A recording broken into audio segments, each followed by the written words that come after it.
ఎవరో వస్తారు, ఎవరో ఇస్తారు, ఎవరో తెస్తారు, ఎవరో ఉన్నారు అని వెనుతట్టే వాళ్ళు ఉన్నారు, కొన్న వాళ్ళు నాకు ఉన్నారని భ్రమపడేదానికంటే, ఆశల వలయాలలో ఒకవేళ నిరసలిపోయేదానికంటే కూడా, నరమలాడుతున్న నరుడిని నమ్మేదానికంటే, నరమ లేని నాలుక కలిగిన నరుని మీద ఆశలు పెట్టేదానికంటే కూడా మౌనంగా మోకరించి ప్రతిష్ఠించుకుని వ్రతదినాన్ని ఉపవాసం ప్రభు పాదాలు పట్టుకోవడం ఉత్తమమైన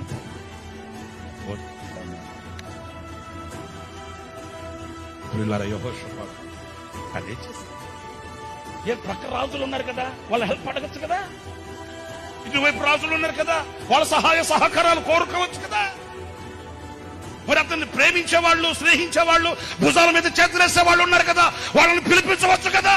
ఎవరు వచ్చినా, ఎందరు వచ్చినా ఈ భయం తొలగేది కాదు.